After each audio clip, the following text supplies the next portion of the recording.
विद्यार्थियों, इस चैनल पर आपका स्वागत है। आइए आज हम ग्राफ विधि से युगपत समीकरण यानी दो चर का रैखिक समीकरण युग्म हल करना सीखते हैं। देखिए, इसके लिए मैं आपके सामने एक उदाहरण रखा हूँ।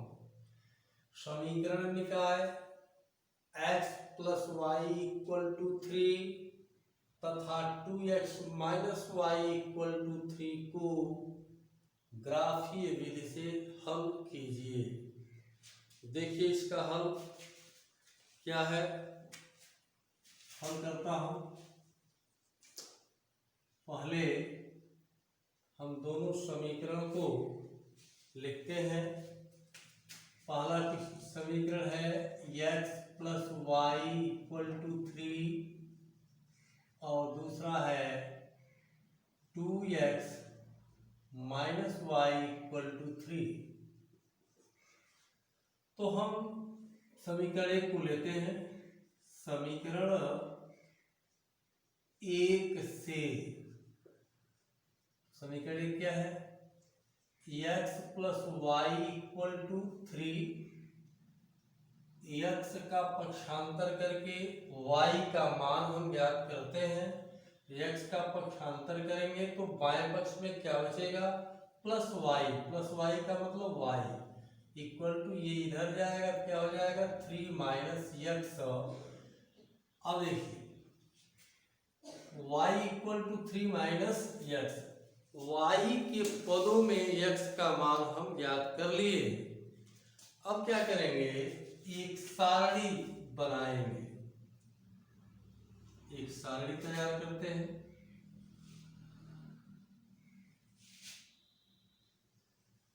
इस सारणी में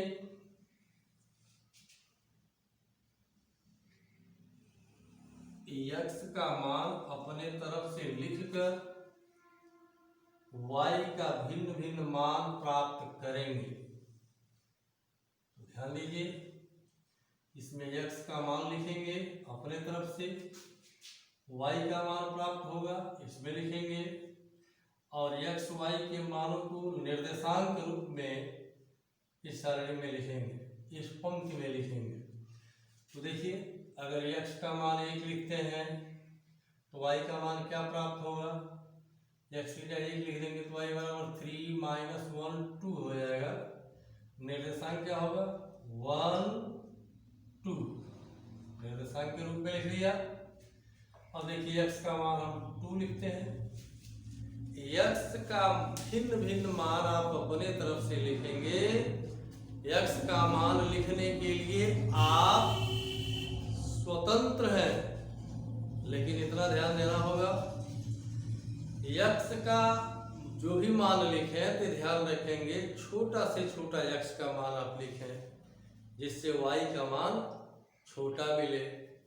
और ये भी ध्यान दीजिए, हम x का ऐसा मान लिखें कि y का मान पूर्णांक प्राप्त हो। अगर पूर्णांक नहीं प्राप्त होगा तो अक्षों के बीच ग्राफ पेपर में बिंदुओं को दर्शाने में दिक्कत हो सकती है। इसलिए हम x का मान छोटा से छोटा लिखें और ऐसा मान लिखें जिससे y का मान पूर्णांक संख्या प्राप्त हो। तो देखिए, x का मान 2 लिखने पर x की जगह 2 लिख देंगे तो y का मान क्या मिलेगा? 3 माइनस 2 1। निर्देशांक क्या हो गया? 2 1। फिर देखिए, y का मान अगर 3 लिखते हैं, x का मान 3 लिखे तो y का मान क्या मिलेगा? 3 माइनस 3 0। निर्देशांक क्या प्राप्त हुआ? 3 0। इसी तरह से ये पहला समीकरण है। दूसरे समीकरण से भी एक सारणी तैयार करेंगे। लिखेंगे समीकरण 2 से, दूसरे समीकरण से। तो दूसरा समीकरण क्या है? 2x minus Y equal to 3। 2x का पक्षांतर करेंगे क्या हो जाएगा? Minus Y equal to 3, 2x इधर जाएगा तो माइनस 2x हो जाएगा। और माइनस सिंबल को पक्षांतर करेंगे तो y इक्वल, या दोनों पक्षों का सिंबल चेंज कर देंगे तो y इक्वल टू क्या हो जाएगा, -3 प्लस 2x, अर्थात 2x माइनस 3। यहाँ भी समीकरण 2 को हल करके y का मान x के पदों में ज्ञात कर लिया गया। अब फिर एक सारणी तैयार करेंगे इसी तरह से जैसे पहले सारणी हमने तैयार किया। इस सारणी में x का मान, छोटा से छोटा मान अपने तरफ से रखकर y का मान प्राप्त करेंगे। x y और x y के मानों के निर्देशांक रूप में लिखेंगे तीसरे पंक्ति में। तो देखिए, अगर x का मान 0 लिखें, x का मान 0 लिखें, कुछ भी लिख सकते हैं, तो y का मान क्या होगा, 2 इंटू 0 0 और 0 माइनस 3 -3 हो जाएगा। तो निर्देशांक क्या मिला, 0 -3। अगर x का मान 1 लिखते हैं तो y का मान क्या प्राप्त होगा, 2 इंटू 1 2 और 2 माइनस 3 -1। तो निर्देशांक क्या हुआ, 1 -1। x का मान 2 लिख दीजिए। x का मान जब 2 लिखेंगे तो y का मान क्या मिलेगा, y equal to 2 into 2 4 4 minus 3 1। निर्देशांक क्या हो गया, 2 1। अब देखिए, दोनों समीकरणों से y का मान x के पदों में निकालकर और सारणी तैयार किया गया। अब समीकरण 1 के इन निर्देशांकों के बिंदुओं को ग्राफ पेपर में अक्षों के बीच दर्शाएंगे तथा समीकरण 2 से प्राप्त इन निर्देशांकों को उन्हीं अक्षों के बीच ग्राफ पेपर में दिखाएंगे। तो हमारे पास ग्राफ पेपर तो है नहीं, तो जब ग्राफ पेपर नहीं है तो हम क्या करेंगे, हम अक्ष खींचेंगे और अक्ष खींचकर हम अक्षों के बीच में बिंदुओं को दर्शाएंगे। तो देखिए, हम अक्ष खींचते हैं, ये 2 अक्ष हो गया।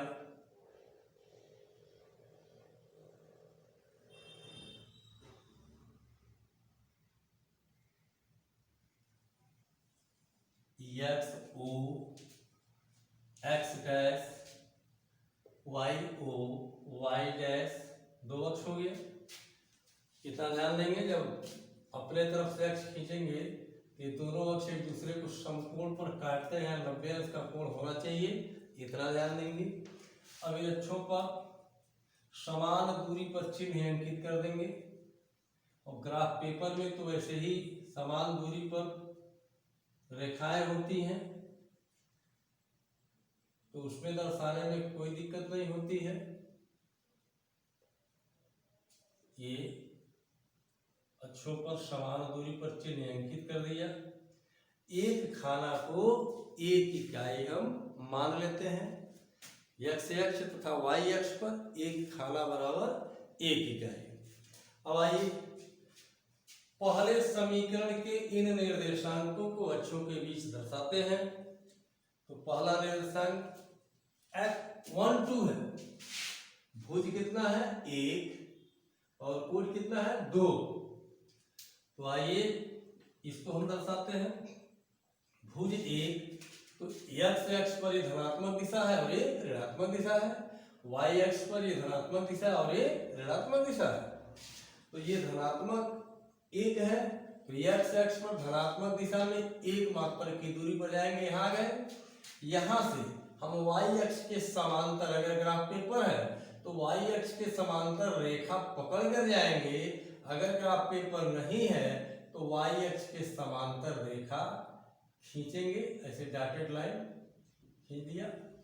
फिर देखिए इसमें कोण क्या है 2 धनात्मक, तो y अक्ष पर 2 मात्र धनात्मक दिशा में जाएंगे।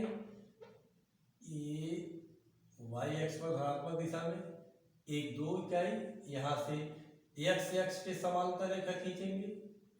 ये दोनों रेखाएं एक दूसरे को जिस बिंदु पर काट रही हैं, यही वह अभिष्ट बिंदु है जिसका निर्देशांक है 1 2 1 2। अब देखिए दूसरा निर्देशांक है 2 1। तो एक्स एक्स पर दो मात्रक जाएंगे, 1 2, और यहाँ से वाई एक्स के समांतर रेखा खींचेंगे।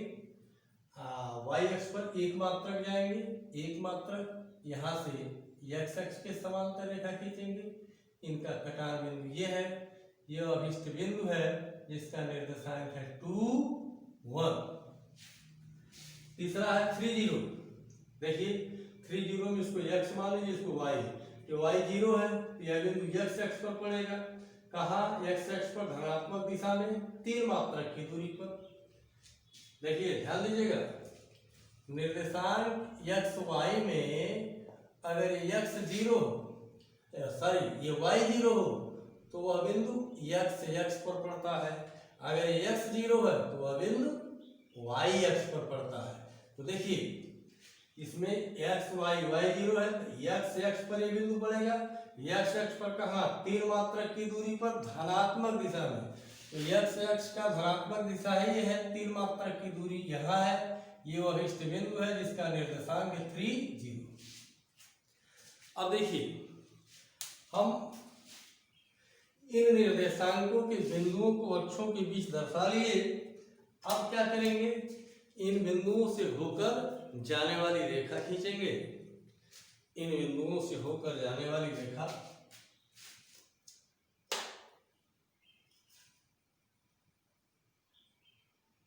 इन बिंदुओं से होकर जाने वाली ये रेखा है, और इसको बड़ा कर दो। ये है समीकरण 1 से निर्मित रेखा। आपको इसके पहले बताया गया है प्रत्येक समीकरण किसी न किसी रेखा को प्रकट करता है। फर्क इतना ही है, रैखिक समीकरण सरल रेखा को प्रकट करता है और द्विघात त्रिघात समीकरण वक्र रेखाओं को प्रकट करते हैं। ये सरल रेखा है, इसी को हम ग्राफ कहते हैं।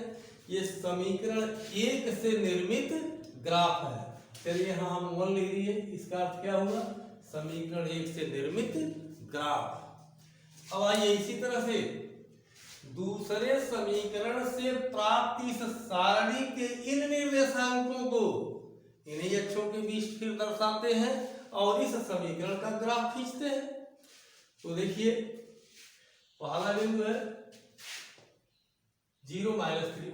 ध्यान दीजिएगा, यहाँ x 0 है, यह कहाँ पड़ेगा? y अक्ष पर। y अक्ष पर कहाँ? ये ऋणात्मक माइनस है, ये -3 है, तो y अक्ष पर x 0 है तो बिंदु कहाँ पड़ेगा? y अक्ष पर 3 मात्रक की दूरी पर ऋणात्मक दिशा में। तो y अक्ष है ऊपर धनात्मक दिशा है, नीचे ऋणात्मक, तो ऋणात्मक दिशा में 3 मात्रक की दूरी हम देखते हैं 1 2 3। यह अभिष्ट बिंदु है जिसका निर्देशांक है 0 -3। अब देखिए दूसरा निर्देशांक क्या है? 1 -1। भुज एक इकाई है तो x x पर एक इकाई चलेंगे और कूट -1 है तो यहाँ से ऋणात्मक दिशा में y अक्ष पर यहाँ आएंगे, तो यहाँ से y अक्ष के समांतर रेखा खींचेंगे। अब कोट ऋणात्मक 1 है तो नीचे आएंगे, यहाँ एक मात्रक, यहाँ से x अक्ष के समांतर रेखा खींचेंगे। इनका ये कटान बिंदु है, यही वो अभिष्ट बिंदु है जिसका निर्देशांक, एक मिनट थोड़ा सा तिरछी लाइन हो जा रही है, यही वो अभिष्ट बिंदु है जिसका निर्देशांक क्या है? 1 -1। तीसरा 2 1 है, तो 2 1 ऑलरेडी यहाँ दिखाया ही गया है, तो 2 1 का बिंदु ये है। अब इन तीनों बिंदुओं से होकर जाने वाली रेखा हम खींचते हैं। इन तीनों बिंदुओं से होकर जाने वाली रेखा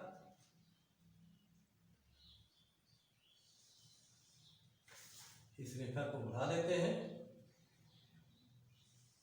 यह सरल रेखा समीकरण 2 का ग्राफ है। यहां लिख देता हूं समीकरण 2। ये क्या है? समीकरण 2 का ग्राफ है। अब देखिए ये दोनों ग्राफ एक दूसरे को काटते हैं और जिस बिंदु पर काटते हैं यह कटान बिंदु ही इन दोनों समीकरणों का हल हो जाएगा। तो पहले लिखते हैं, अब इसके नीचे हम लिखेंगे लेकिन यहां जगह नहीं है तो यहां लिख देते हैं दोनों समीकरणों से या दोनों समीकरणों के ग्राफ, इसको ग्राफ भी कहते हैं, या दोनों समीकरणों से निर्मित रेखाएं कह सकते हैं। दोनों समीकरणों के ग्राफ का कटान बिंदु को प्रतिच्छेद बिंदु लिखते हैं। प्रतिच्छेद बिंदु यानी प्रतिच्छेद बिंदु का निर्देशांक बराबर क्या है? 2, 1। इसी बिंदु पर ये दोनों ग्राफ काट रहे हैं, इसी बिंदु पर इन दोनों समीकरणों से निर्मित रेखाएं काट रही हैं। ये कटान बिंदु ही इन दोनों समीकरणों का हल है। इस कटान बिंदु प्रतिच्छेद बिंदु का निर्देशांक लिख दिया। अतः इसका हल देखिए, x बराबर क्या हो जाएगा? पहली संख्या 2 है, x का मान 2 हो गया।